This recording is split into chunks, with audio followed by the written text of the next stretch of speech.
Maranatha, ಪ್ರಭು ಯೇಸುವೆ, ಬೇಗ ಬನ್ನಿರಿ.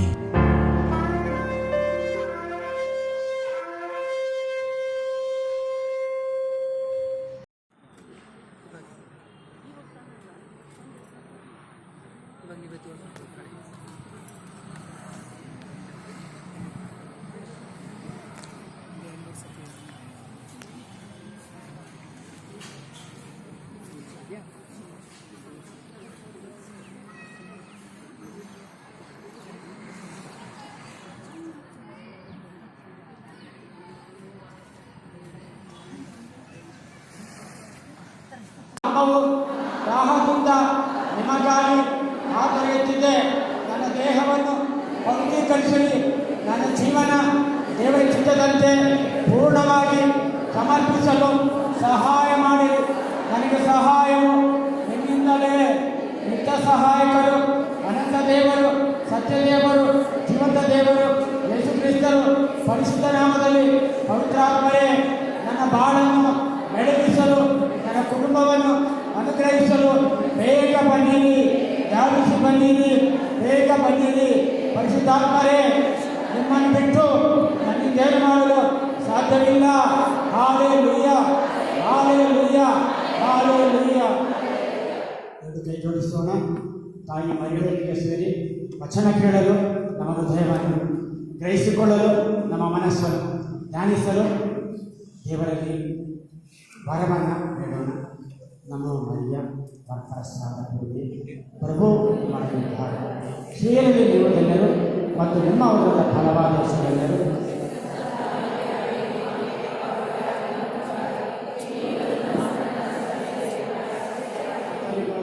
ಮತ್ತು ಪರಿಶುದ್ಧಾತ್ಮನಿಗೆ ಸ್ತೋತ್ರವಾಗಲಿ. ಹಾಲೆಲೂಯ. ದಯಮಾಡಿ ಎಲ್ಲರೂ ಕೂತ್ಕೊಳ್ಳಿ. ಎಲ್ಲರೂ ಸಂತೋಷವಾಗಿದ್ದೀರಾ? ಸಂತೋಷವಾಗಿದ್ದೀರಾ? ಹೇಳಿ, ಇದ್ದೀರಾ? ಇಲ್ಲಾಂದರೆ ಹೇಳೋಣ ದೇವರಿಗೆ. ಇಲ್ಲಿ ಯಾರಿದ್ದಾರೆ? ದೇವರಿದ್ದಾರೆ. ದೇವರಿಗೆ ಹೇಳೋಣ, ದೇವರೇ, ನನಗೆ ದುಃಖ ಇದೆ, ವೇದನೆ ಇದೆ, ರೋಗ ಇದೆ, ಸಂತೋಷ ಇದೆ, ಬಾಧೆ ಇದೆ, ಪಾಪ ಇದೆ, ನೋವಿದೆ, ಶತ್ರುಗಳಿದ್ದಾರೆ, ನನಗೆ ಸಹಾಯ ಬೇಕು. ಇನ್ನೆಲ್ಲಿ ಹೋಗೋದು ನಾವು? ಪೇತ್ರ ಹೇಳಿದ, ಯೇಸು ನೋಡಿ, ನಿಮ್ಮನ್ನು ಬಿಟ್ಟು ನಾನು ಎಲ್ಲಿಯೂ ಹೋಗಲಿ. ಎಲ್ಲಿ ಹೋಗೋದು? ಎಲ್ಲಿ ಹೋಗ್ಲಿಕ್ಕಾಗಲ್ಲ. ನಮಗೆ ಸಹಾಯ ಯಾರು? 121ನೇ ಕೀರ್ತನೆ 7 ಮತ್ತು 8 ವಚನ ಹೇಳುತ್ತೆ. ಕೈ ಇಟ್ಟರೆ ನನ್ನ ಜೊತೆಲಿ, ನನ್ನ ಆಗು ಹೋಗುಗಳನ್ನು ನೋಡಿಕೊಳ್ಳುವನಾತ.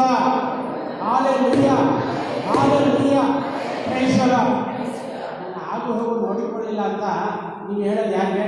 ನನ್ನ ಸರಿಯಾಗಿ ನೋಡ್ಕೊಂಡಿಲ್ಲ, ಮಕ್ಕಳನ್ನ ನೋಡ್ಕೊಂಡಿಲ್ಲ, ಮನೆಯನ್ನು ನೋಡ್ಕೊಂಡಿಲ್ಲ, ನೀವು ಸಂಪಾದನೆ ಮಾಡಲಿಲ್ಲ, ದುಡ್ಡು ತಂದಿಲ್ಲ, ಅದಿಲ್ಲ ಇದಿಲ್ಲ ಅಂತ ಯಾರನ್ನ ಕೇಳೋದು? ಮನೆ ಯಜಮಾನ. ನಮ್ಮ ಆಗು ಹೋಗುಗಳನ್ನ ನೋಡ್ಕೊಳ್ಳೋರು ಯಾರು? ದೇವರು. ಯಾರು? ದೇವರು ನಮ್ಮ ಕುಟುಂಬದ ಯಜಮಾನರ? ಇಲ್ಲ, ನಾವೇ ಯಜಮಾನರು ನಮ್ಮ ಕುಟುಂಬಕ್ಕೆ. ನಮ್ಮ ಹತ್ರ ಹಣ ಇದೆ, ಆಸ್ತಿ ಇದೆ, ನಮಗೆ ಹೆಸರಿದೆ, ಊರಿನಲ್ಲಿ ನಾವು ದೊಡ್ಡವರು, ದೇಶದಲ್ಲಿ ನಾವು ದೊಡ್ಡವರು, ನಮಗೆ ಜ್ಞಾನ ಇದೆ.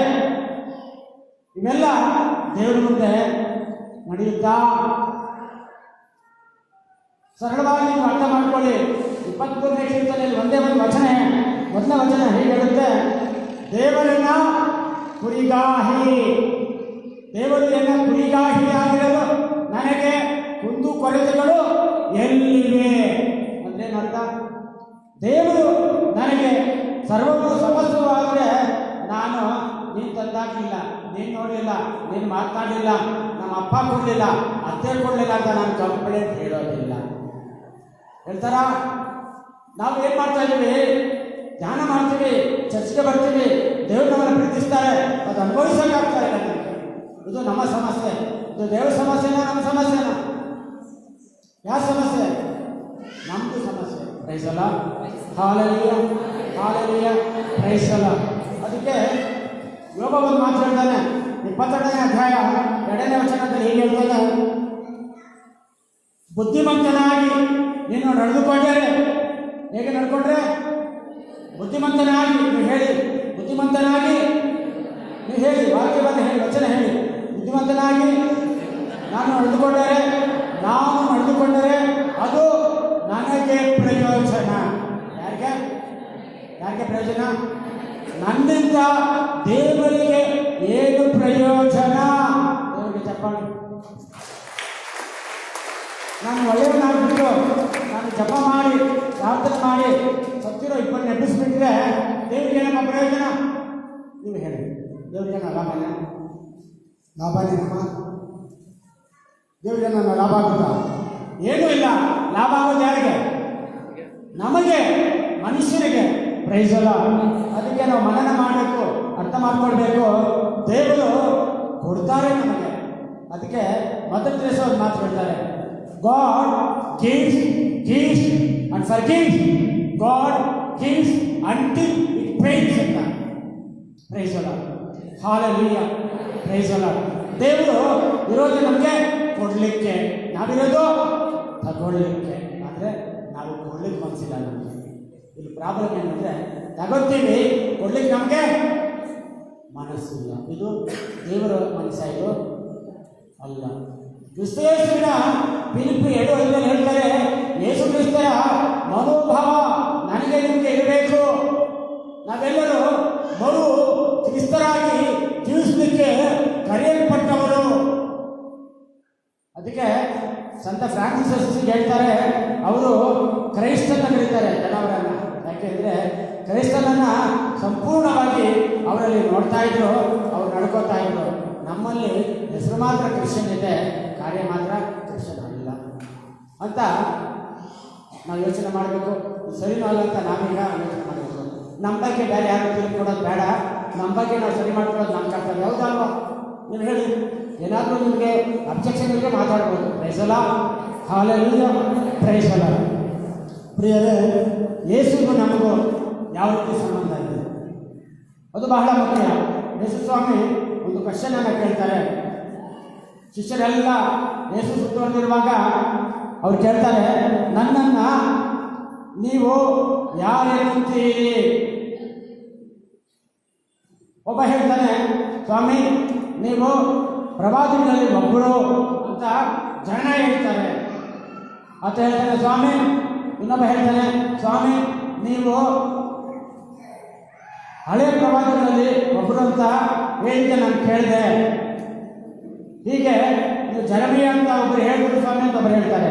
ಇವೆಲ್ಲ ಕೇಳಿದ ಮೇಲೆ ಯೇಸು ಹೇಳ್ತಾರೆ, ಹೌದಪ್ಪ, ಊರಿನಲ್ಲಿ ಅವ್ರು ಹಾಗೆ ಹೇಳ್ತಾರೆ, ಹೀಗೆ ಹೇಳ್ತಾರೆ, ಅದೆಲ್ಲ ಸರಿ. ನೀವು ನನ್ನನ್ನು ಏನಂತೀರಿ?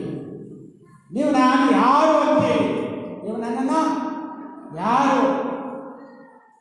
ಅಂತೀರಿ ಅಂತ ಹೇಳ್ತಾರೆ. ನೀವೇನಂತೀರಿ? ನೀವು ಯಾರು ಅಂತ ಹೇಳ್ತೀರಿ? ಹೇಳಿ, ನೀವು ಯಾರು ಅಂತ ಹೇಳ್ತೀರಿ? ನಾನು ಹೇಳಬೇಕು ದೇವರಿಗೆ ಇಂಥವರು ಅಂದ್ಬಿಟ್ಟು. ಪೇತ್ರನು ಹೇಳ್ತಾನೆ, ನೀವು ಲೋಕಕ್ಕೆ ಬರಬೇಕಾದವರು, ನೀವೇ ಜೀವಸ್ವರೂಪನಾದ ದೇವರ ಪುತ್ರ ಅಂತ ಹೇಳ್ತಾನೆ. ಪ್ರೈಸ್ ಅಲ್ಲ. ಈಗ ಪೇತ್ರನ ಸ್ಥಳದಲ್ಲಿ ನಮ್ಮ ಒಬ್ಬೊಬ್ಬರಿಗೂ ದೇವರಿಗೆ ಕ್ವಶನ್ ಕೇಳ್ತಾರೆ. ಅವತ್ತು ಪೇತ್ರನ ಕೇಳಿದ್ರು, ಇವತ್ತು ನಮ್ಮನ್ನು ಕೇಳ್ತಾರೆ. ದೇವರು ಯಾರು ನಮಗೆ ದೇವರು?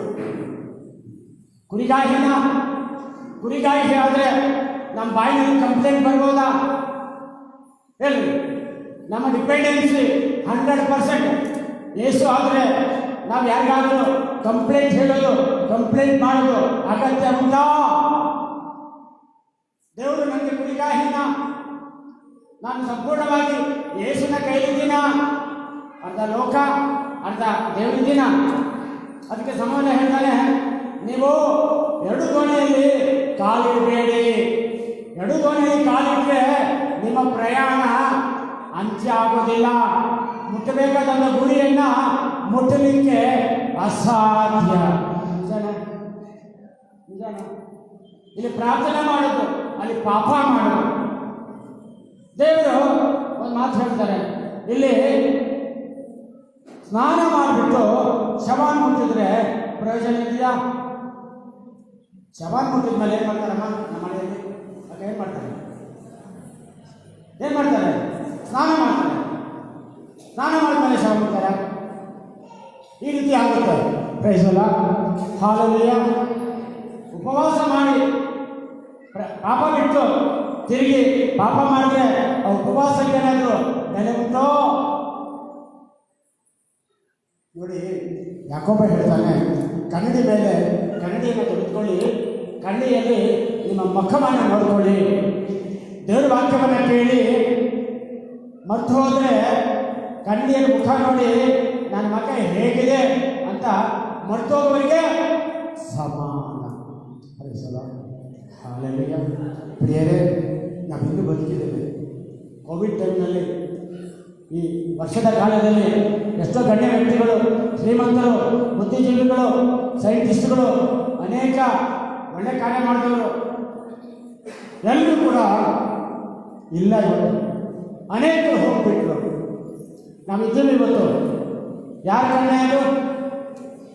ಪ್ರಲಾಪ 3:22 ಹೇಳುತ್ತೆ ಬೆಳಗ್ಗೆ ಅಂತ ಹೇಳಿ. ಸರ್ವೇಶ್ವರ ಅಲ್ಲಿ ನೋಡಿ ಹೇಳಿ, ನನ್ನ ಮುಖದಲ್ಲಿ ಏನಿಲ್ಲ, ಅಲ್ಲಿ ನೋಡಿ. ಸರ್ವೇಶ್ವರ, ನಾವೆಲ್ಲರೂ ಉಳಿದಿರುವುದು ನಿಮ್ಮ ಕರುಣೆಯಿಂದಲೇ, ನಿಮ್ಮ ಕೃಪಾವರೆಗಳಿಗೆ ಕೊನೆಯೇ ಇಲ್ಲ. ಅದು ಹೊಸದಾಗಿ ಬಂದಿದೆ. ಏಕೆಂದರೆ ಸರ್ವೇಶ್ವರ, ನೀವು ಸತ್ಯಸಂಧನರು, ನಾನು ಪಾಪಿ.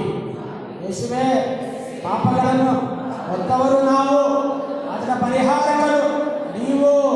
ಯೇಸುವೇ, ಪಾಪಗಳನ್ನು, ದೋಷಗಳನ್ನು, ದ್ರೋಹಗಳನ್ನು, ರೋಗಗಳನ್ನು, ಸಮಸ್ಯೆಗಳನ್ನು ಹೊತ್ತವರು ನಾವು, ಅದರ ಪರಿಹಾರಗಳು ನೀವು. Hallelujah, hallelujah, praise the Lord. ಅದಕ್ಕೆ ಯೇಸು ಹೇಳ್ತಾರೆ, ನೀನೆಲ್ಲ ಚಿಂತಾಭಾರಗಳನ್ನು ನನ್ನ ಮೇಲೆ ಬಿಟ್ಬಿಡು. ದೇವರು ನನಗೆ ಕುಡಿ ಕಾಯಿಲೆ ಆದರೆ ನಾನೇನು ಮಾಡ್ತೀನಿ? ಎಲ್ಲವನ್ನ ಅದನ್ನು ಕೊಟ್ಟು ಬಿಡ್ತೀನಿ. ಈಗ ಬೇರೆ ದಾರಿ ಇಲ್ಲ. ಎಲ್ಲವನ್ನು ಯಾರು ಕೊಡಬೇಕು? ಸುಕ್ಷೇಮ, ಸುರಕ್ಷಿತ ನಾನು ಆಗಬೇಕು, ನನ್ನ ಕುಟುಂಬ ಆಗಬೇಕು ಅಂದರೆ ನಾವು ಯಾರ ಕೈಲಿರಬೇಕು? ಯೇಸು ಕೈಗೆ ಒಪ್ಪಿಸಿಕೊಡ್ಬೇಕು. ನಿನ್ನ ಕಾರುಬಾರುಗಳನ್ನೆಲ್ಲ ಆತನಿಗೆ ಒಪ್ಪಿಸಿಬಿಡು. ಎಲ್ಲವನ್ನ ಯೇಸುಗೆ ಕೊಟ್ಬಿಡೋಣ. ಪ್ರೈಸಲ್ಲ. Hallelujah, hallelujah. ತಂದೆಯ ಸ್ತೋತ್ರ, ಯೇಸುವಿನ ಸ್ತೋತ್ರ, ಪವಿತ್ರಾತ್ಮನ ಸ್ತೋತ್ರ. Hallelujah, hallelujah, praise Lord. ದೇವರ ಗುಣಗಳನ್ನು ನಾವು ಧ್ಯಾನಿಸೋಣ. ದೇವರು ನಮ್ಮ ಬಗ್ಗೆ ಹೇಗೆ ವರ್ತಿಸ್ತಾರೆ, ಈವರೆಗೂ ನಮ್ಮನ್ನು ಯಾವ ರೀತಿ ಅವರು ತಾಳ್ಮೆಯಿಂದ ನೋಡಿಕೊಂಡಿದ್ದಾರೆ, ಅವರ ಸದ್ಗುಣಗಳು ಎಂಥದ್ದು ನಾವು ತಿಳ್ಕೊಳ್ಳೋಣ. ಯಾಕೆಂದರೆ ಪೊಲೀಸವ್ರ ಹತ್ರ ಹೋದರೆ ನಮಗೊಂದು ಭಯ. ಅವರೇನಾದರೂ ಕಂಪ್ಲೇಂಟು, ಕಾಸು ಕೇಳೋದು ಮಾಡ್ತಾರೆ ಅಂತ ಅಲ್ವಾ? ಕೆಟ್ಟವರು ಅಂದರೆ ನಮ್ಗೆ ಸ್ವಲ್ಪ ಭಯ ಅಲ್ವಾ? ದೇವರು ಅಂದರೆ ಭಯನಾ? ದೇವರನ್ನು ಭಯ ಪಡಬೇಕಾಗಿಲ್ಲ. ದೇವರು ನಮಗೆ ತಂದೆ. ಯಾರು ನಮಗೆ ತಂದೆ? ಭೂಲೋಕದಲ್ಲಿ ನನಗೆ ಅಮ್ಮ ಅಪ್ಪ ಎಷ್ಟು ವರ್ಷ ಇದ್ರು, ಅದಾದಮೇಲೆ ಸ್ವಂತ ಅಮ್ಮ ಅಪ್ಪ ಯಾರು? ದೇವರೇ ನನಗೆ ಅಮ್ಮ, ದೇವರೇ ನನಗೆ ಅಪ್ಪ. Praise the Lord. ಈ ಭಾವನೆ ನಮಗಿರಲಿ. Hallelujah, praise the Lord. ದಾವೀದ ಚಿಕ್ಕ ವಯಸ್ಸಿನಿಂದ ದೈವಭಕ್ತಿಯಲ್ಲಿ ಬೆಳೆದಂಥ ಒಂದು ವ್ಯಕ್ತಿ. ಅವನು ಹೇಳ್ತಾನೆ ದೇವರ 4 ಸದ್ಗುಣಗಳ ಬಗ್ಗೆ. ನಾವು ದೇವರ ಸದ್ಗುಣಗಳನ್ನು ಧ್ಯಾನಿಸೋಣ. 145ನೇ ಕೀರ್ತನೆ 8ನೇ ವಚನ ಹೇಳುತ್ತೆ, ನನ್ನ ಜೊತೆಯಲ್ಲಿ ಕೈ ಎತ್ತಿಕೊಳ್ಳಿ. ದೇವರು ದಯಾನಿಧಿ, ಕೃಪಾಪೂರ್ಣರು. ದೇವರು ದಯಾನಿಧಿ, ಪ್ರಭು, ನನ್ನ ಪ್ರಭು, ಪ್ರಭು ದಯಾನಿಧಿ, ಕೃಪಾಪೂರ್ಣರು, ಸಹನಾಶೀಲರು, ಪ್ರೀತಿಪೂರ್ಣರು. Praise the Lord. ದೇವರು ಏನಾಗಿದ್ದಾರೆ ಈಗ ನನಗೆ ನಿಮಗೆ ಹೇಳಿ. ಈ 4 ವಿಷಯಗಳು ಹೇಳಿ ನೀವು ಗ್ರಹಿಸ್ಕೊಂಡಿದ್ದೀರಾ? ದೇವರು ಏನಾಗಿದ್ದಾರೆ? ದೇವರು ಪ್ರಭುವಾಗಿದ್ದಾರೆ. First of all is a Lord. ದೇವರು ನನಗೆ ಪ್ರಭು ಅಂದ್ರೆ ಏನು? ಸರ್ವ ಸಮಸ್ತಕ್ಕೂ ಒಡೆಯ ಆತ. ದೇವರು ಪ್ರಭು. ಪ್ರಭು ನನಗೆ ಏನಾಗಿದ್ದಾರೆ? ದಯೆಯ ನಿಧಿಯಾಗಿದ್ದಾರೆ. ಆತನಲ್ಲಿ ದಯೆ ಅನ್ನೋದು ಕೊರತೆಯೇ ಇಲ್ಲ.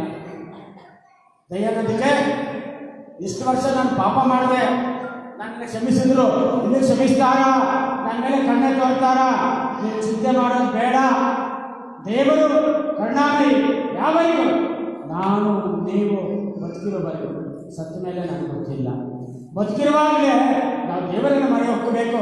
ಬದುಕಿರುವಾಗಲೇ ಅದನ್ನು ನಾವು ಅನುಭವಿಸಲಿಕ್ಕೆ ಮನಸ್ಸು ಮಾಡಬೇಕು. Praise the Lord. ಹಾಲೆಲೂಯಾ.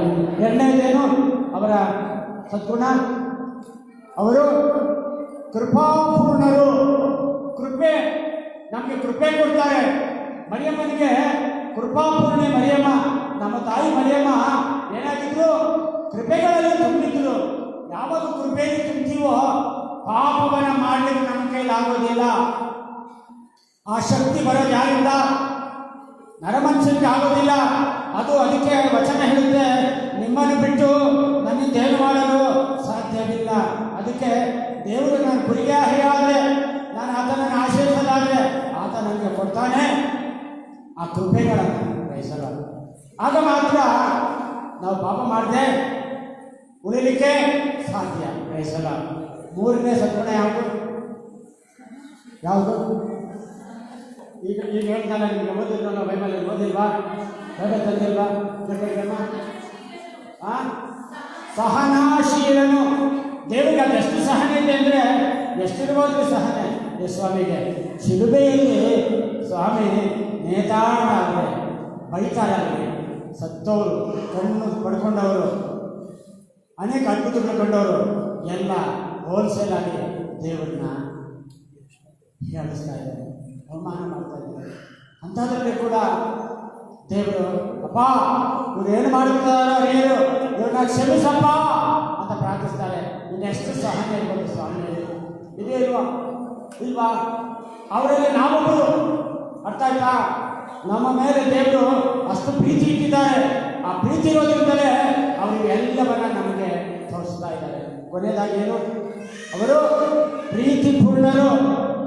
ಅದಕ್ಕೆ ಪೇತ್ರ ಹೇಳ್ತಾನೆ, 1 ಪೇತ್ರ 3:4-8 ಪ್ರೀತಿ ಅಸಂಖ್ಯಾತವಾದ ಪಾಪಗಳನ್ನು ಅಳಿಸಿ ಹಾಕುತ್ತದೆ. ಹೇಳಿಕೆ ಪ್ರೀತಿ ಅಸಂಖ್ಯಾತವಾದ ಪಾಪಗಳನ್ನು ಅಳಿಸಿ ಹಾಕುತ್ತದೆ. Praise the Lord. ಹಲ್ಲೆಲೂಯಾ. ದಾವೀದನು ಕೇಳುವಾಗ ದಾವೀದ ಹೇಳಿದ್ದು ದೇವರ 4 ಗುಣಗಳ ಬಗ್ಗೆ ಅಲ್ವಾ? ನಾವು ಯೋಬನ ಹತ್ರ ಹೋಗೋಣ. ಯೋಬ ನಮ್ಮ ಹಾಗೆ ಒಬ್ಬ ಕುಟುಂಬಸ್ಥ. ಆತನಿಗೆ 10 ಜನ ಮಕ್ಕಳಿದ್ರು. ಊಚಂಬ ನಾಡಿನಲ್ಲಿ ದೊಡ್ಡ ಶ್ರೀಮಂತ. ಆತನಿಗೆ 7,000 ಕುರಿಗಳಿತ್ತು, 3,000 ಒಂಟೆಗಳಿತ್ತು, 1,000 ಎತ್ತುಗಳಿತ್ತು, 500 ಕತ್ತೆಗಳಿತ್ತು. ಅವನು ದೊಡ್ಡ ಶ್ರೀಮಂತ, ದೈವಭಕ್ತ. ಪ್ರತಿದಿನ ತನ್ನ ಮಕ್ಕಳಿಗಾಗಿ ದಿವ್ಯ ಬಲಿಯನ್ನು ಅರ್ಪಣೆ ಮಾಡುತ್ತಿದ್ದ. ಯಾಕೆ ಅರ್ಪಣೆ ಮಾಡ್ತಾ ಇದ್ದ ಅಂದರೆ, ನನ್ನ ಮಕ್ಕಳೇನಾದರೂ ದೇವರನ್ನ ದೂಷಿಸಿರ್ಬೋದು, ಮನಸ್ಸಿನಲ್ಲೋ ಯೋಚನೆಯಲ್ಲೋ ಮಾತನಾಡುವಾಗಲೋ ದೇವರಿಗೆ ನೋವು ಕೊಟ್ಟಿರ್ಬೋದಾ? ಯಾಕೆಂದರೆ ತಂದೆ ಯೋಬನಿಗೆ ದೇವರ ಅನುಭವ ಇದೆ, ಮಕ್ಕಳಿಗೆ ಇಲ್ಲ. ಪ್ರೈಸಲ್ಲ. ಅದಕ್ಕಾಗಿ ಮಕ್ಕಳಿಗಾಗಿ ಮೊರೆ ಹೋಗ್ತಾ ಇದ್ದ. ಪ್ರೈಸಲ್ಲ. Hallelujah, hallelujah. ಯೋಬನ ಪುಸ್ತಕ 36ನೇ ಅಧ್ಯಾಯ 5ನೇ ವಚನದಲ್ಲಿ ನಾವು ನೋಡ್ತೀವಿ. ಯೋಬ ಹೇಳ್ತಾನೆ, ದೇವರು ಸರ್ವಶಕ್ತನು. ದೇವರು ಯಾರು? ಸರ್ವಶಕ್ತಿ ಇದೆ ದೇವರಿಗೆ. ಅದನ್ನು ಬಿಟ್ಟು ಅಲ್ಲಿ ಹೋಗೋ ಪರಿಸ್ಥಿತಿ ಯಾರೂ ಇಲ್ಲ ವಿಶ್ವದಲ್ಲಿ. 750 ಕೋಟಿ ಜನ ಇದ್ದಾರಲ್ವಾ, ಅವ್ರನ್ನ ಬಿಟ್ಟು ಎಲ್ಲಿ ಹೋದ್ರು ಅವರು ಅಟ್ಟ ಸೈಡ್ಗಾಗ್ತಾರೆ. ಪ್ರೈಸಲ್ಲ. ದೇವರು ಸರ್ವಶಕ್ತನು, ಯಾರನ್ನು ತುಚ್ಛೀಕರಿಸನು. ಯಾರನ್ನಾತ? ನೀವು ಯಾವುದೇ ಪೊಸಿಷನಲ್ಲಿ ನೀವೇನೇ ಆಗಲಿ ನೋಡಿ, ಅಮೆರಿಕದಲ್ಲಿ 75,000 ಅಪಾರ್ಷನ್ ಮಾಡಿರೋ ಡಾಕ್ಟರ್. ಎಷ್ಟು ಅಪಾರ್ಷನ್? 75,000 ಅಪಾರ್ಷನ್ ಮಾಡಿದ್ದಾನೆ. ಆ ಮನುಷ್ಯ ದೇವರ ಕಡೆ ತಿಳ್ಕೊಂಡ. ಪ್ರೈಸಲ್ಲ. ಹಲ್ಲೆಲೂಯಾ. ದೇವರಿಗೆ ಎಷ್ಟು ಸಹನೆ ಮಾಡಿ ಮಾಣಿಕ್ಯ ಇದೆ, ಅದು ಸ್ವಾಮಿ ಸ್ವಂತ ಸ್ವತ್ತು. ಪಿಶಾಚಿ ಏನು ಮಾಡುತ್ತೆ? ದೇವರಿಂದ ನಮ್ಮನ್ನು ದೂರ ಕರ್ಕೊಂಡು ಹೋಗಲಿಕ್ಕೆ ಈ ಲೋಕ, ಶರೀರ ಏನೋ ಅನ್ನೋ ಆಲೋಚನೆಗಳನ್ನು ಕೊಡುತ್ತೆ. ಪ್ರೈಸಲ್ಲ. ಹಲ್ಲೆಲೂಯಾ. ಪ್ರೈಸಲ್ಲ. ಯೋಬನಿಗೆ ಏನಾಯಿತು? ಇವತ್ತು ಕರೋನಾ ಬಂದು 1 ವರ್ಷ ಆಯಿತು, ಧ್ಯಾನಗಳು ಪ್ರಾರಂಭ ಆಗಲಿಲ್ಲ. ಇವತ್ತು ನಿಮ್ಮ ಕುಟುಂಬದಲ್ಲಿ ಪರಿಸ್ಥಿತಿ ಏನಾಯಿತು? ಮಗ UK-ನಲ್ಲಿದ್ದ, ಕೆಲಸ ಹೋಯಿತು. ಅಳಿಯ ಅರಬ್ ಕಂಪನಿಯಲ್ಲಿ ದೊಡ್ಡ ಮ್ಯಾನೇಜರ್, ಇಡೀ ಇಂಡಿಯಾಗೆ ಕೆಲಸ ಹೋಯಿತು. ಎಲ್ಲರಿಗೂ ಹಣದ ಕಷ್ಟ, ಸಮಸ್ಯೆ. ಕೆಲವರಿಗೆ ಬಾಡಿಗೆ ಮನೆಗೆ ಖಾಲಿ, ಬಾಡಿಗೆ ಕಟ್ಟೋಕ್ಕಾಗ್ತಾ ಇಲ್ಲ, ಫೀಸ್ ಕಟ್ಟೋಕ್ಕಾಗ್ತಾ ಇಲ್ಲ, ಊಟಕ್ಕೆ ಒಬ್ಬನ ಕೇಳಲಿಕ್ಕೆ ಸಾಧ್ಯ ಆಗ್ತಾ ಇಲ್ಲ. ಯಾಕೆಂದರೆ ಮಧ್ಯಮ ವರ್ಗದವರ ದುಸ್ಥಿತಿ ಬಹಳ ಶೋಚನೀಯ. ಹೌದಲ್ವಾ? ಪ್ರೈಸಲ್ಲ. ಒಂದ್ಸಾರಿ ಕೊಡ್ತಾರೆ, 2 ಸಾರಿ ಕೊಡ್ತಾರೆ, 2 ಸಾರಿ ಕೇಳಕ್ಕಾಗುತ್ತೆ? ಪ್ರೈಸ್ ಅಲ್ಲ, ಹಾಲೆಲೂಯ. ಯೋಬ ಮನೆ ಹತ್ರ ಬರ್ತಾನೆ, ಓಡಿ ಬರ್ತಾರೆ ಜನ. ಸ್ವಾಮಿ, ಕಟ್ಟಡ ಬಿಟ್ಟು 10 ಜನ ಮಕ್ಕಳು ಸತ್ತೋದ್ರು, ಕರೋನಾ ಬಂತು, 10 ಜನ ಒಂದು ಕುಟುಂಬದಲ್ಲಿ ಸತ್ತೋದ್ರು.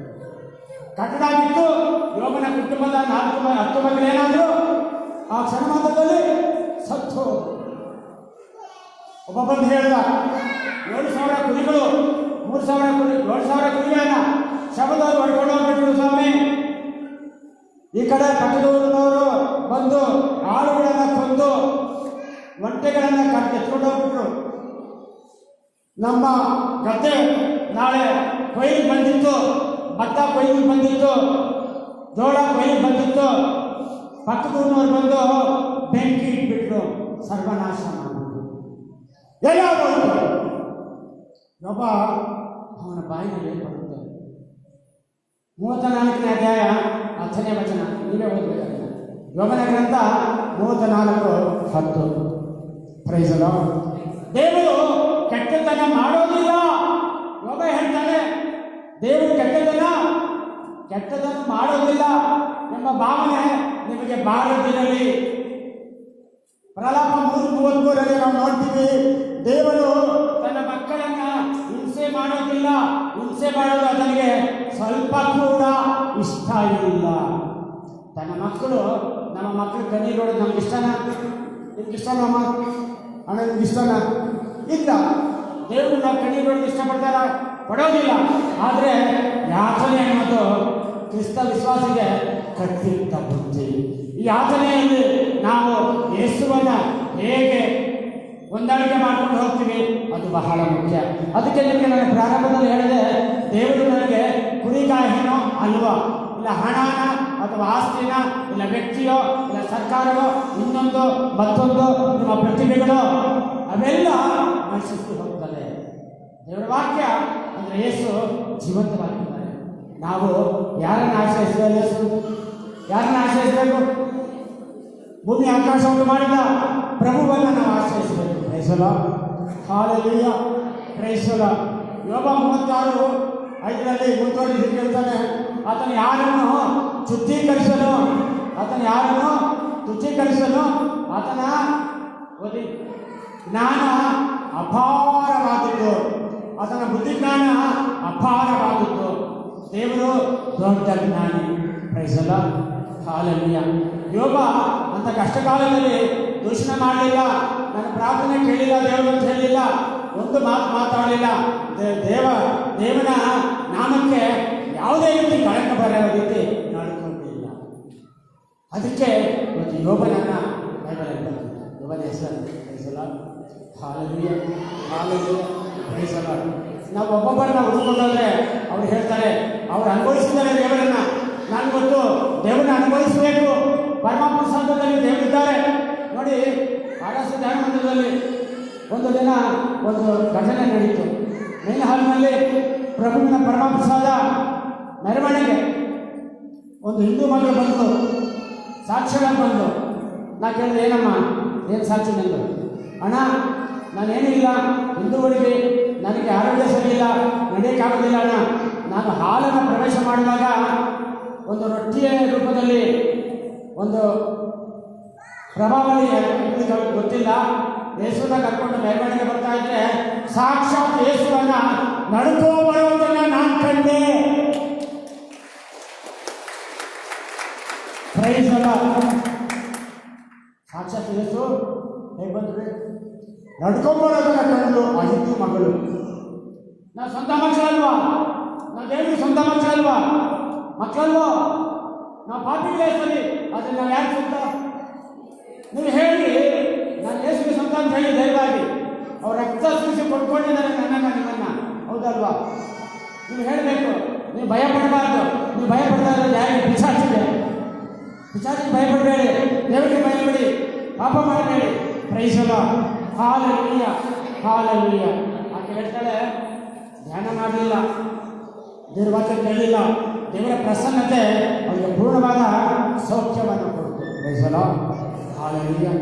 ನಿಮಗೆ ಏನಾಗಿ ಹೇಳಲಿಕ್ಕೆ ಇಷ್ಟಪಡ್ತೀನಿ ಅಂದರೆ, ಅನೇಕ ಸಾರಿ ದೇವರು ನಮಗೆ ಅನುಭವ ಕೊಡ್ತಾರೆ. ನಮ್ಮ ಮುಂದೆ ಹಾದು ಹೋಗ್ತಾರೆ, ಆ ಮಗಳ ಮುಂದೆ ಹಾದು ಹೋದಾಗೆ ನಮ್ಮ ಮುಂದೆ ಹಾದು ಹೋಗ್ತಾರೆ, ನಾವು ಗುರುತಿಸೋದಿಲ್ಲ.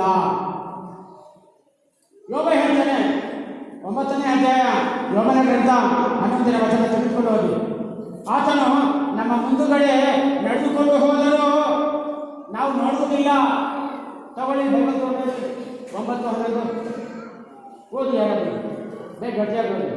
9:11 ಗಟ್ಟಿಯಾಗಿ ಓದಮ್ಮ. ಇಗೋ ಪಕ್ಕದಲ್ಲಿ ಹಾದು ಹೋದರೂ ಕಾಣಿಸೋಣ. ಆಮೇಲೆ ನನ್ನ ಮುಂದುಗಡೆ ಹಾದು ಹೋದರೂ ನನಗೆ ತಿಳಿಯೋದು. Praise the Lord. ದೇವರು ನಮ್ಮ ಮಧ್ಯೆ ಇರ್ತಾರೆ. ಒಂದು ವೇಳೆ ದೇವರು ನಿಮ್ಮ ರೂಪದಲ್ಲಿ ಬರ್ಬೋದು, ಫಾದರ್ ರೂಪದಲ್ಲಿ ಬರ್ಬೋದು, ನನ್ನ ರೂಪದಲ್ಲಿ ಬರ್ಬೋದು. ದೇವರಿಂದ ನಮಗೆ ಗೊತ್ತಾಗೋದಿಲ್ಲ. ದೇವರಿದ್ದಾರೆ ಜೀವಂತವಾಗಿ. ಯಾಕೆ ಬರ್ತಾರೆ ಅಂದರೆ ನಮಗೆ ಸ್ವಾಂತನ ಕೊಡಲಿಕ್ಕೆ, ಸ್ವಸ್ಥತೆ ಕೊಡಲಿಕ್ಕೆ, ನಮ್ಮನ್ನು ಬಿಡುಗಡೆ ಮಾಡಲಿಕ್ಕೆ, ನಾನೇ ನಿನ್ನ ದೇವರು ಅಂತ ಹೇಳಲಿಕ್ಕೆ, ನಂಬಿಸಲಿಕ್ಕೆ ಬರ್ತಾರೆ ಕಣ್ರಿ. Praise the Lord. ದೇವರಿಗೆ ಪ್ರೀತಿ ಇದೆಯೋ ಇಲ್ವಾ? ದೇವರಿಗೆ ಪ್ರೀತಿ ಇದೆಯೋ ಇಲ್ವಾ? ಇದೆಯಾ? ದೇವರು ನಮ್ಮನ್ನು ಪ್ರೀತಿಸ್ತಾರ? ಹಾಗಿದ್ರೆ ಈ ಕಷ್ಟ, ದುಃಖ, ಸಂಕಟ ಯಾಕೆ? ಒಬ್ಬರು ಕೇಳ್ತಾರೆ, ಯಾಕೆ ನಮ್ಮ ಯಜಮಾನ ಸರಿ ಹೋಗಲಿಲ್ಲ, ಯಾಕೆ ನನ್ನ ಮಕ್ಕಳು ಸರಿ ಹೋಗಲಿಲ್ಲ, ದೇವರಿಗೆ ನಾನು ಪ್ರಾರ್ಥನೆ ಮಾಡಲಿಲ್ವಾ, ದೇವರು ಪ್ರೀತಿಸೋದಿಲ್ವ ನನಗೆ ಯಾಕೆ ಪ್ರೀತಿಸ್ತೀರಿ? ಕೇಳ್ತೀರಾ? ಅದಕ್ಕೆ ಉತ್ತರ ಇದೆ ಬೈಬಲಲ್ಲಿ ಉತ್ತರ ಇದೆ. ಯೋಬನ ಗ್ರಂಥ ಯೋಬ ಹೇಳ್ತಾನೆ, ಒಬ್ಬ ಕುಟುಂಬಸ್ಥ ನವೀಕರಣ ಆದಂಥ ಯೋಬ, ದೇವರಿಗೆ ಅಚ್ಚುಮೆಚ್ಚುಗೆ ಆದಂಥ ಯೋಬ, ಅವನು ಪರಿಶುದ್ಧನಾಗಿ ಜೀವಿಸಿದವನು, ದೇವರಿಗೆ ಪ್ರೀತಿ ಪಾತ್ರನಾದ ಸತ್ಪುರುಷನಾದ ಯೋಬ ಹೇಳ್ತಾನೆ 37ನೇ ಅಧ್ಯಾಯ 13ನೇ ವಾಕ್ಯದಲ್ಲಿ. ಯೋಬ 37:13. ಜನರ ಶಿಕ್ಷಣಕ್ಕೆ, ಇನ್ನೊಂದ್ಸರಿ ಹೋದಮ್ಮ, ಜನರ ಶಿಕ್ಷಣಕ್ಕೆ ಧರೆ ಹಿತಕ್ಕೆ ಹೀಗೆ ಆಗುವಂತೆ ದೇವರು ಮಾಡುತ್ತಾರೆ. ಅರ್ಥ ಆಯ್ತಾ? ಇದೆಲ್ಲ ಸಮಸ್ಯೆಗಳು ಬರೋದು ಹೇಗೆ ಅಂದರೆ, ಎಜುಕೇಷನ್, ನನ್ನ ಮಗ ಇಂಗ್ಲೀಷ್ ಮೀಡಿಯಮೇ ಓದಬೇಕು. ನಾವು ಆ ಕಾಲದಲ್ಲಿ 7ನೇ ಕ್ಲಾಸ್ಗೆ ಎಂಟಾಣಿನಪ್ಪ, ಎಂಟಾಣಿ ಕೂಡ ನಮ್ಮ ಅಪ್ಪನ ಕೊಡೋಕ್ಕಿಲ್ಲ. Price the lord. ಮಕ್ಕಳೆಲ್ಲ ಇಂಗ್ಲೀಷೇ ಓದಬೇಕು. ಯಾರು ಬೈಬಲ್ ಓದಬೇಡಿ. Praise the Lord. ಬೈಬಲ್ ಓದಿದ್ರೆ ಜ್ಞಾನ ಬರುತ್ತೆ, ಬೈಬಲ್ ಓದಿದ್ರೆ ಜೀವ ಬರುತ್ತೆ. ಈಗ ನಮ್ಮ ವಿಶ್ವಗುರುಗಳು ಫೆಬ್ರವರಿ 14ನೇ ತಾರೀಕು ಏನಂತ ಇದು ಮಾಡಿದ್ದಾರೆ? ಬೈಬಲ್ ಭಾನುವಾರ. ಏನದು ಹೇಳಿ, ಏನು ಮಾಡಿದ್ದಾರೆ? ಬೈಬಲ್ ಭಾನುವಾರ ಅಂತ ಮಾಡಿದ್ದಾರೆ. ಅವ್ರು ಏನು ಹಾಕಿದ್ದಾರೆ ಗೊತ್ತಾ? ಪ್ರತಿಯೊಬ್ಬರು ಬೈಬಲನ್ನು ಉಚಿತವಾಗಿ ಕೊಡಬೇಕು, ಇಲ್ಲದವರಿಗೆ ಅಂತ ಹಾಕಿದ್ದಾರೆ. ನಾವು ಮಂಜೂಷ ಪುಸ್ತಕ ಈಗ ನಿಮಗೆ ಕೊಟ್ಟಿರಬೇಕು ಫಾದರ್. ಈಗಾಗಲೇ ಮಂಜೂಷ ಬೈಬಲ್ ಆಧಾರಿತ ಕಥೋಲಿಕ ವಿಶ್ವಾಸ ಅಂತ ನಾವೀಗ ಎಲ್ಲರಿಗೂ ಫ್ರೀಯಾಗಿ ಕೊಡ್ತಾ ಇದ್ದೀವಿ. 10 ಧರ್ಮ ಕ್ಷೇತ್ರದನ್ನು ಕೊಟ್ಟಿದ್ದೀವಿ. Praise the Lord. Hallelujah, hallelujah. ಯೇಸುವೇ ಸ್ತೋತ್ರ, ಯೇಸುವೇ ವಂದನೆ. Praise the Lord. ಪ್ರಿಯರೇ, ನನಗೆ ದೇವರೇನಾಗಬೇಕು, ನಿಮಗೇನಾಗಬೇಕು? ನಮಗೇನಿದ್ರು ಉಪಕಾರ ಮಾಡಲಿಲ್ವಾ? ಯೋಚನೆ ಮಾಡಿ, ಧ್ಯಾನ ಮಾಡಿ ನೋಡಿ. ಈವರೆಗೂ ನಮಗೆ ದೇವರು ಉಪಕಾರ ಮಾಡಲಿಲ್ವಾ? ಎಷ್ಟು ಗಂಡಾಂತರಗಳು, ಎಷ್ಟು ಸಮಸ್ಯೆಗಳು, ಎಷ್ಟು ದುಃಖಗಳು, ಎಷ್ಟು ಸಾಲಗಳು, ಎಷ್ಟು ನೋವುಗಳು, ಎಷ್ಟು ಸಾರಿ ಅವರು ನಮ್ಮನ್ನು ಬಿಡುಗಡೆ ಮಾಡಿದ್ದಾರೆ. ಅದಕ್ಕೆ ತಕ್ಕಂತೆ ಒಂದು ಉಪಕಾರ ಮಾಡೋಣ. ಧನ್ಯವಾದ ಹೇಳಿಕೆ ನಾವು ಆಲಯಕ್ಕೆ ಬಂದು ರೋಗ ಹೋಗಲಿ, ಹಣ ಬರಲಿ, ಆಸ್ತಿ ಬರಲಿ, ಕೇಸು ಹೋಗಲಿ ಅಂತ ಬಂದು. ಹಾಗಿದ್ರೆ ಅರ್ಥ ಏನು? ಬೈಬಲ್ ಹೇಳುತ್ತೆ, ನಮಗೆ ದೇವರ ವಚನ ಹೇಳುತ್ತೆ. 1 ಕೊರಿಂಥಿ 15:19 ದೇವರು ಹೇಳ್ತಾರೆ, ಅಂಥ ವ್ಯಕ್ತಿಗಳನ್ನ ಖಂಡಿಸಿ ಹೇಳ್ತಾರೆ, ನಿಮ್ಮ ವಿಶ್ವಾಸ ಕೇವಲ ಬದುಕಿಗೆ ಸೀಮಿತವಾಗಿದ್ದರೆ ನಿಮ್ಮಂಥ ನಿರ್ಭಾಗ್ಯಸ್ಥರು ಯಾರು ಇಲ್ಲ. ಸ್ವಾಮಿ ಒಂದು ಸೀಟ್ ಕೊಡಕ, ಒಂದು ರೋಗ ವಾಸ ಮಾಡಕ, ಒಂದು ಮನೆ ಕಟ್ಕೊಡಕ, ಒಂದು ಮದುವೆ ಸಂಬಂಧ ಹುಡ್ಕೊಡಕ ಏನ್ರಿ? ನಮ್ಮಪ್ಪ ಯೇಸು ಎಷ್ಟು ದೊಡ್ಡವರು ಅನ್ನೋದನ್ನ ನೀವು ಅರ್ಥ ಮಾಡ್ಕೊಂಡಿದ್ದೀರಾ? ಅವೆಲ್ಲ ನಿಮಗೆ ಬೇಡ ಅಂತ ನಾನು ಹೇಳ್ತಾ ಇಲ್ಲ. ಆದರೆ ನಾವು ವಿಶ್ವಾಸ ಇಟ್ಕೊಂಡಿರೋದು ಏನಕ್ಕೆ? ನಮ್ಮ ವಿಶ್ವಾಸ ಯೋಗಿಗೆ ವಿಶ್ವಾಸ ಇತ್ತು, ಎಲ್ಲ ಕಳ್ಕೊಂಡ್ರು ಕೂಡ ಕುಷ್ಠರೋಗ ಬಂತು, ಕರೋನಾ ಅನ್ಕೊಳ್ಳಿ, ಏನಾದರೂ ಮಾತಾಡಿದ್ನ, ಯೋಗ ಮಾತಾಡಿದ್ನ, ಅವನು ಪ್ರೀತಿಸುವಂತ ಹೆಂಡತಿ ಬಂದು ಹೇಳಿದ್ರು, ಏನ್ರಿ ಇಷ್ಟು ಒಳ್ಳೆ ಕಾರ್ಯ ಮಾಡಿದ್ರಿ, ಬಡವರ ಕಣ್ಣೀರು ನಡೆಸಿದ್ರಿ, ನೀವು ಹೀಗೆಲ್ಲ ಮಾಡಿದ್ರಿ, ಏನ್ರಿ ಎಂಥ ಒಂದು ದುರ್ಗತಿ ಬಂತು, ದೇವರಿಲ್ಲ ಕಣ್ರಿ. ಯೋಬ ಏನಂತ, ಹುಚ್ಚಿ ದೇವರು ಒಳ್ಳೇದು ಮಾಡ್ಬೋದು, ಒಳ್ಳೇದು ಮಾಡಲಿಲ್ವಾ ಅದನ್ನು ನೆನೆಸ್ಕೋ. ಪ್ರೈಸಲ್ಲ, ಇವತ್ತು ಅದನ್ನು ನಾವು ನೆನೆಸ್ಬೇಕು, ದೇವರನ್ನ ನೆನೆಸಿ ಸ್ತೋತ್ರ ಮಾಡಬೇಕು. ಇವತ್ತು ನಾವು ಬದುಕಿದ್ದೀವಿ ಈ ವಯಸ್ಸಿನಲ್ಲಿ ಅಂದರೆ ಇನ್ನು ಆರೋಗ್ಯವಾಗಿದ್ದೀವಿ, ಆರೋಗ್ಯ ಬಂದಿದ್ದೀವಿ ಅಂದರೆ ದೇವರಿಗೆ ಚಪ್ಪಾಳೆ ಹೊಡೆಯಿರಿ. ಧನ್ಯವಾದಗಳು. ಹಾಲೆಲೂಯ, ಯೇಸುವೆ ಸ್ತೋತ್ರ, ಯೇಸುವೆ ವಂದನೆ. ಈಗ ನಾವು ತೀರ್ಮಾನ ಮಾಡಬೇಕು, ನನ್ನ ಜೀವನದ ಕುರಿಗಾಹಿ ಯಾರಪ್ಪ? ಯಾರಾಗಬೇಕು? ಯಾರು? ಏಸಪ್ಪ ಆಗಬೇಕು. ಏಸಪ್ಪ ಆದರೆ ಈಗ ನಾವೇನು ಮಾಡ್ತೀವಿ ಗೊತ್ತಾ? ಯೇಸುವಿಗೆ ಸ್ಥಾನ ಕೊಡ್ತೀವಿ. ನಮ್ಮ ಹೃದಯದಲ್ಲಿ ಅವ್ರು ಬಂದು ಸಿಂಹಾಸನದಲ್ಲಿ ಕೂತ್ಕೋತಾರೆ.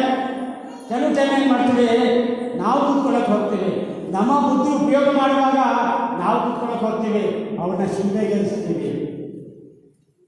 ಹೌದಾ? ದೇವರಿಗೆ ಪ್ರಥಮ ಸ್ಥಾನ ಕೊಡುವಾಗ ದೇವರ ಅನುಮತಿ ಇಲ್ಲದೆ ಏನು ಮಾಡೋದಿಲ್ಲ. ದೇವರನ್ನ ಆಶ್ರಯಿಸಿದ್ರೆ ದೇವರು ನಮ್ಮ ಆಗುವುಗಳನ್ನು ನೋಡ್ಕೊತಾರೆ. ಪ್ರೈಸಲ. Hallelujah, hallelujah. ತಂದೆ ಸ್ತೋತ್ರ, ತಂದೆ ವಂದನೆ. Praise Lord, hallelujah. ಪ್ರಿಯರೇ, ಯೇಸುವಿನ ನಾವು ಇನ್ನೊಬ್ಬರಿಗೆ ಪರಿಚಯ ಮಾಡಬೇಕು ಅಲ್ಲ, ನಿಮಗೆ ಪರಿಚಯ ಆಗಿದೆಯಾ? ಯೇಸುನ ನೀವು ಪರಿಚಯ ಮಾಡ್ಕೊಂಡಿದ್ದೀರಾ? ನೀವು ಸ್ವಂತವಾಗಿ ಪರಿಚಯ ಮಾಡ್ಕೊಂಡಿದ್ದೀರಾ? ಅದು ಈಗ ಮುಖ್ಯ.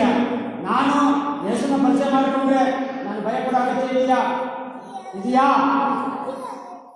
ಭಯಪಡಬೇಕು, ಪಾಪಕ್ಕೆ ಭಯಪಡಬೇಕು, ದೊಡ್ಡವರಿಗೆ ಭಯಪಡಬೇಕು. ಹೌದಾ? ಯೇಸುವನ್ನ ನಾನು ಸ್ವಂತ ಮಾಡ್ಕೊಳ್ಳೋದು ಏನು? ಪ್ರೈಸಲ್ಲ, ಹಾಲೆಲೂಯ. ನನಗೆ ಅನುಭವ ಆಗಬೇಕು. ನಿಮಗೆ ನಮ್ಮದೇ ಆದಂಥ ರೀತಿಯಲ್ಲಿ ಹೇಳಬೇಕಾದ್ರೆ ಎಕ್ಸ್ಪೀರಿಯನ್ಸ್ ಆಗಬೇಕು.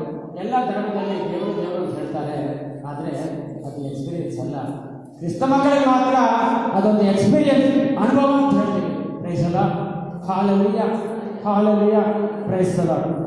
ಪ್ರಿಯರೇ, ಮೊನ್ನೆ ತಂದಿದ್ದು 2ನೇ ಮಂಗಳವಾರ ನಾವು ದರ್ಶನ ಮಾಡ್ತೀವಿ, ಸಂಜೆ ಜನರಿಗೆ ನಡೆಸ್ತಾ ಇದ್ವಿ. ಈಗ ಮತ್ತೆ ಸ್ವಾಮಿಯವ್ರ ಪರ್ಮಿಷನ್ ಕೊಟ್ಟು ನಾವು ಜನವರಿಂದ ಸ್ಟಾರ್ಟ್ ಮಾಡ್ತೀವಿ. ಒಂದು ಸಹೋದರಿ ಹೇಳಿದ್ರು, ಅದನ್ನು ಆಕೆ ಗಂಡ ಬಂದು ಹಿಂದೂ, ಉತ್ತರ ಭಾರತದವನು, ಹಿಂದಿ ಹುಡುಗ, 2 ಮಕ್ಕಳಾಗಿದೆ.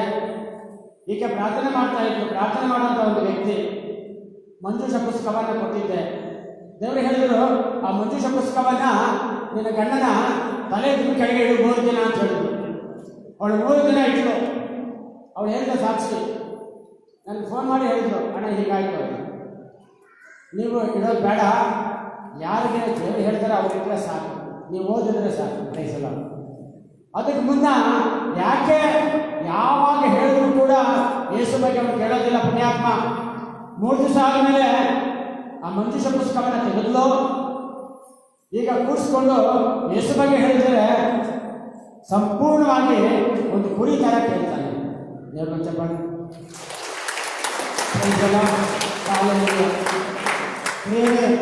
ವರ್ಷಗಳಿಂದ ಯೇಸು ನಮ್ಮ ಹೃದಯಕ್ಕೆ ಬರ್ತಾ ಇದ್ದಾರೆ. ಹೌದಾ? ಬರ್ತಾ ಇದ್ದಾರೆ ಇಲ್ವಾ? ಪ್ರತಿ ದಿವ್ಯಬಲಿ ಪೂಜೆಯಲ್ಲಿ ಅವರು ನಮ್ಮ ಒಳಗಡೆ ಬರ್ತಾ ಇದ್ದಾರಾ? ಯೇಸು ಸರ್ವಶಕ್ತರಲ್ವಾ? ಸರ್ವಶ್ರೇಷ್ಠರಲ್ವಾ? ಸರ್ವಜ್ಞಾನಿ ಅಲ್ವಾ? ಪ್ರೀತಿ ಮಾಡೋದಿಲ್ವಾ? ಅವ್ರು ನಮ್ಮನ್ನು ತಿರಸ್ಕಾರ ಮಾಡ್ತಾರ?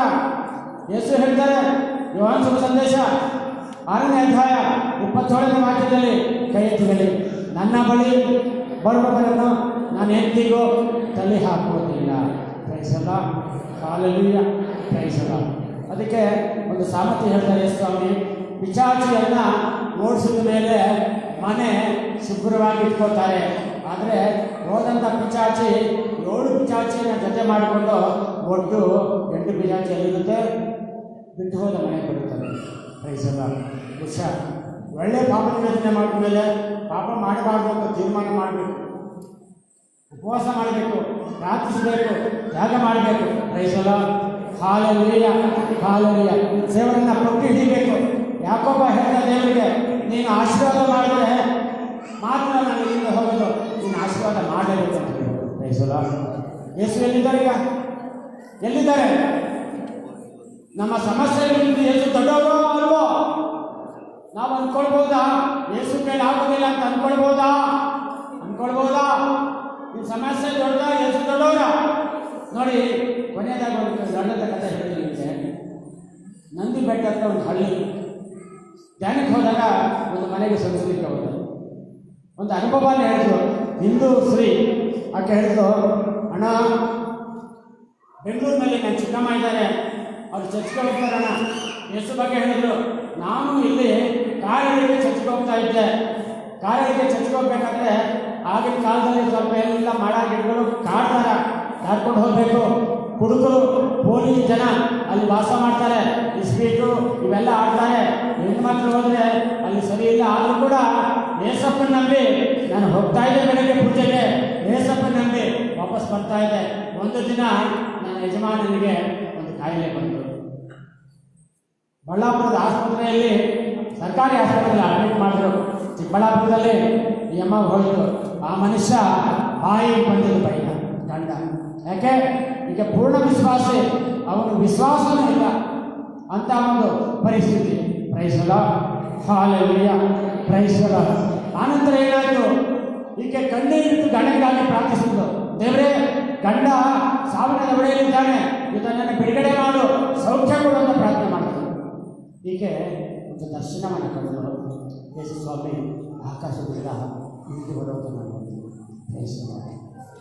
ಮರುದಿನ ಈ ವ್ಯಕ್ತಿ ಆಸ್ಪತ್ರೆಯಿಂದ ಡಿಸ್ಚಾರ್ಜ್ ಆದ. ಈ ವ್ಯಕ್ತಿ ಹೇಳ್ತಾನೆ, ನನಗೆ ಅದು ಬಡವ, ನಿಕ್ಕರ್ ಹಾಕೊಂಡಿದ್ದಾನೆ, ಪಟ್ಟಾಪಟ್ಟಿ ನಿಕ್ಕರು ಬಡವ. ಅಣ್ಣ ಕೂಲಿಗೆ ಹೋಗಿದ್ದೆ, ಕೊಯ್ದುಬಿಟ್ಟು ಬರ್ತಾ ಇದ್ದೀನಿ ನಾನು. ಯಾರೋ ಒಬ್ಬರು ದೊಡ್ಡ ಮನುಷ್ಯರು ಆಕಾಶದಿಂದ ಬರ್ತಾ ಇದ್ದಾರೆ, ನಾನು ಕಣ್ಣಾರೆ ನೋಡಿದೆ ಅಣ್ಣ. ಎಷ್ಟು ಎತ್ತರ, ಎಷ್ಟು ದಪ್ಪ ಗೊತ್ತಾ ಮನುಷ್ಯ. ಬರ್ತಾ ಬರ್ತಾ ಬರ್ತಾ ಭೂಮಿ ಮೇಲೆ ಕಾಲಿಡ್ತಾನೆ. 6 ಅಡಿ ಮನುಷ್ಯರಾದರು. ಯಾರೋ 6 ಅಡಿ ಮನುಷ್ಯರಾದರು. ಒಂದು ನನ್ನ ಕೆನ್ನೆಗೆ ಹಿಂಗಂದ್ರು. ಹೊಡೆದಿದ್ದಲ್ಲ, ಕೆನ್ನೆನೇನು ಮಾಡಿದ್ರು? ಮಕ್ಕಳನ್ನ ಕೆನ್ನೆ ಹೊಡೆಯೋದಿಲ್ವ ಪ್ರೀತಿಯಾಗಿ, ಹಿಂಗೆ ಅನ್ನೋದಿಲ್ವಾ? ಆ ಥರ ಒಂದು ಸ್ಪರ್ಶ ಕೊಟ್ಟರು. ನನ್ನಿದ್ದ ಕಾಯಿಲೆಗಳೆಲ್ಲ, ಉಳಿದಿದ್ದ ಕಾಯಿಲೆಗಳು ಇದ್ದಂಥ ಎಲ್ಲ, ನನ್ನ ಇದ್ದಿದ್ದಂಥ ಎಲ್ಲ ದುರುಚುಗಳು ಹೋಗ್ಬಿಡ್ತು ಅಂತ ಹೇಳ್ತಾರೆ. ದೇವರು ಅದಕ್ಕೆ ದಾವೀದ ಹೇಳಿದ, ಸವಿದು ನೋಡು ಪ್ರಭುನ ಮಾಧುರ್ಯವನ್ನು, ಆತನನ್ನು ಆಶ್ರಯಿಸಿಕೊಂಡವನು ಧನ್ಯನು. ದೇವರಿಗೆ ಹೇಳಬೇಕು, ನೀನು ಎಕ್ಸ್ಪೀರಿಯನ್ಸ್ ಕೊಡು, ನನಗೆ ಅನುಭವ ಕೊಡು, ನೀನು ನನಗೆ ತಂದೆ ಇಲ್ಲ. ನೋಡಿ, ನಮ್ಮ ಮಕ್ಕಳು ನಮ್ಮ ಜೊತೆ ಮಾತಾಡಿಲ್ಲ, ಬೇಜಾರಾಗೋದಿಲ್ಲ? ಆಗೋದಿಲ್ಲ. ನಿಮಗೆ ಮಗು ಹುಟ್ಟು, ಮೂಕು ಮಗು, ಬೇಜಾರಾಗೋದಿಲ್ವ? ಅಯ್ಯೋ, ನನ್ನ ಮಗು ಯಾವಾಗ ಮಾತಾಡುತ್ತೆ ಅಂತ ಎದುರು ನೋಡೋದಿಲ್ವಾ? ಇವತ್ತು ನಾವು ಏನಾಗಿದ್ದೀವಿ? ಮೂಕರಾಗಿದ್ದೀವಿ. ಆತ್ಮಿಕವಾಗಿ ಮೂಕರಾಗಿದ್ದೀವಿ. ನಾವು ಮಾತಾಡಬೇಕು ದೇವರ ಹತ್ರ, ಮಾತಾಡಬೇಕು ಬೇಡ? ಜಗಳ ಮಾಡಿ ದೇವರ ಹತ್ರ ಮಾತಾಡಿ, ದೇವರ ಹತ್ರ ಅನುಭವ ಪಡ್ಕೊಳ್ಳಿ. ಪ್ರೈಸಲ ಹಾಲೆಲೂಯ, ಯೇಸುವಿನ ಸ್ತೋತ್ರ. ಪ್ರಿಯರೇ, ಈಗ ಆರಾಧನೆಗಾಗಿ ನಾವು ಯೇಸು ಸ್ವಾಮಿ ನಮ್ಮ ಜೊತೆ ಇದ್ದಾರೆ. ಈಗ ಹಾಡು ಸ್ಟಾರ್ಟ್ ಆಗುತ್ತೆ. ಬಲಿಪೂಜೆ ಮುನ್ನ ಸ್ವಲ್ಪ ಆರಾಧನೆಯಲ್ಲಿ ನಿಮ್ಮನ್ನು ಸಮರ್ಪಿಸಿ ನಾನು ಪ್ರಾರ್ಥಿಸ್ತೇವೆ. ಒಂದು ನಿಮಿಷ ಎಲ್ಲರೂ ನಿಂತ್ಕೊಳ್ಳಿ. ಈಗ ನೀವು ಇಷ್ಟು ಯೋಚನೆ ಮಾಡಬೇಕು, ನೀವು ಮನಸ್ಸು ಮಾಡಬೇಕು. ಕರೋನಾ ಆಗ್ಬೋದು, ಇದಕ್ಕಿಂತ ದೊಡ್ಡದಾಗ್ಬೋದು, ಅದು ನನಗೆ ಸಬ್ಜೆಕ್ಟ್ ಅಲ್ಲ, ಅದು ನನಗೆ ವಿಷಯ ಅಲ್ಲ. ನನ್ನ ವಿಷಯ, ನಾನು ನನ್ನ ಯೇಸು, ನಾನು ಮತ್ತು ನನ್ನ ಪ್ರಭು. ಅನೇಕ ಉಪಕಾರಗಳನ್ನು ದೇವರು ಈವರೆಗೆ ನಾವು ನಮಗೆ ಮಾಡಿದ್ದಾರೆ. ನಾವು ಗಮನಿಸಲಿಲ್ಲ, ಗ್ರಹಿಸಲಿಲ್ಲ, ಅದನ್ನು ಮಹಿಮೆಪಡಿಸಲಿಲ್ಲ. ಒಂದು ಹಿಂದೂ ವ್ಯಕ್ತಿ ಬಂದು ಯೇಸುವನ್ನ ನೋಡಿದೆ ಅಂತ ಹೇಳುವಾಗ ನನಗೆ ನಾಚಿಕೆ, ನಿಮಗಲ್ಲ. ನಾನು ನೋಡಲಿಲ್ವಲ್ಲ. ನಾವು ನೋಡ್ಬೇಕಾದವರಲ್ಲ. ಅಪ್ಪನ್ನ ಮಕ್ಕಳು ನೋಡ್ಬೇಕೋ ಬೇಡ? ಕೇಳಬೇಕಲ್ವ ನಾವು? ನನಗೆ ದರ್ಶನ ಕೊಡು, ನನಗೆ ಕಾಣಿಸ್ಬೇಕು, ನೀನು ಸ್ವರ ನಾನು ಕೇಳಬೇಕಪ್ಪ, ಕೇಳ್ಬೇಕ ಬೇಡ? ಜೆರೆಮೀಯ ಪ್ರವಾದಿ ಪುಸ್ತಕ 29ನೇ ಅಧ್ಯಾಯ 13ನೇ ವಚನ ಹೇಳುತ್ತೆ, ಮನಪೂರ್ವಕವಾಗಿ ನೀನು ನನ್ನನ್ನು ಹುಡುಕಿದಾಗ ನೀನು ನನ್ನನ್ನು ಕಂಡುಕೊಳ್ಳುವೆ. ಹೇಳಿ, ಮನಪೂರ್ವಕವಾಗಿ ನೀನು ನನ್ನನ್ನು ಹುಡುಕಿದಾಗ ನೀನು ನನ್ನನ್ನು ಕಂಡುಕೊಳ್ಳುವೆ. Praise the Lord. ಸುಜ್ಞಾನ 1:3. ಸಂದೇಹ ಪಡೆದವರಿಗೆ ಪಡೆದೇ ಇರುವವರಿಗೆ ದರ್ಶನ ಕೊಡುವುದು ಸರ್ವೇಶ್ವರ. ಹಾಲೆಲೂಯ. ಮೊಣಕಾಲನ್ನು ಹಾಕಿ, ಎಲ್ಲರೂ ಮೊಣಕಾಲನ್ನು ಹಾಕಿ.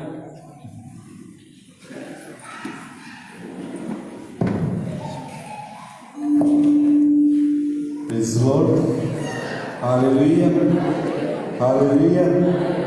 Praise the Lord. ದೇವರ ವಾಕ್ಯವನ್ನ ಆಲಿಸುವನು